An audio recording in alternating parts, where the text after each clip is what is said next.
Hello everyone and welcome back to my channel. Today we have a very exciting video as I'm going to be setting up my sewing journal. I was inspired to make this journal when I saw the iconic Plant-Based Bride make one, and I was like, yes, this is the perfect niche notebook for me. Because I have played around with other ways to track my sewing projects and I haven't had a lot of luck, so I'm hoping this will be the version that really sticks and I can follow through with it.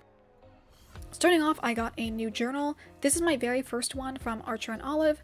This is the A5 Time for Tea notebook.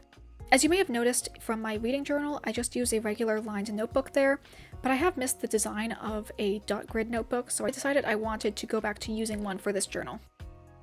Starting off, as you can see, I designed my cover page with some lettering and then a simple circle header where I wrote 2022, and eventually I'll write the end year, but I think this will probably last me quite a while. I initially did this as just being very plain, but we will go back and decorate a little bit later in the video. The next spread I did was a space for my measurements, and this is very similar to the one Plant-Based Bride did. I just thought it was such a smart idea. I just drew a very basic body shape and then marked all my measurements on it.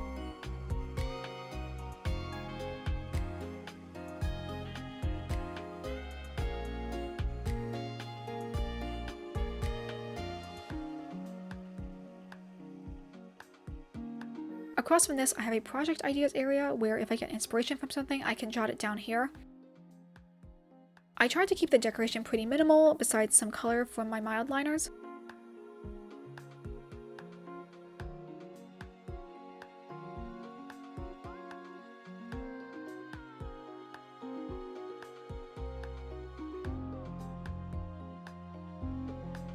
Now onto the next spread. I wanted to have double spreads for clothing inspiration so that I have ideas not just for sewing but for thrifting or thrift flipping.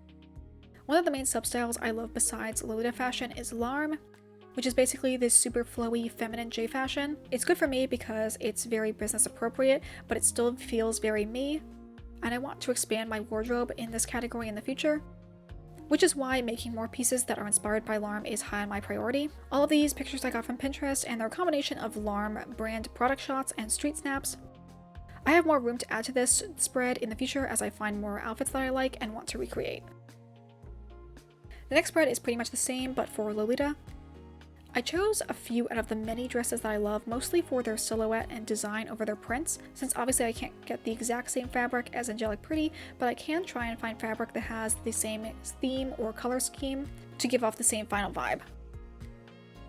And this last spread is one I will be recreating many times over. As a project spread, I can keep track of all the fabrics I'm using, what notions I need, how much of everything costs, and notes for if I make it again from the same pattern in the future. The opposite side will be blank, and I will draw out a front and back view of the garment so I can see what patterns or techniques I have to use before going into it. I find drawing out a design really helpful, especially with cosplay, because it can be hard to see the parts of a character's outfits as like separate items when you first go out thinking about how to tackle it, and drawing it out really helps me take it one piece at a time. Going back now, we are going to add more washi tape decoration to all the spreads.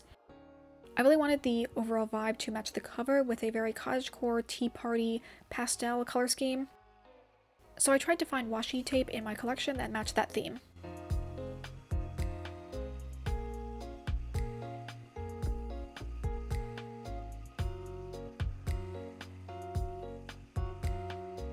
And that is it for my sewing journal setup. Hopefully you enjoyed this video and maybe got some inspiration to make a hobby journal, sewing or otherwise, of your own. Let me know what you thought in the comments below. I hope you all have a wonderful day, and I will see you all in the next video. Bye!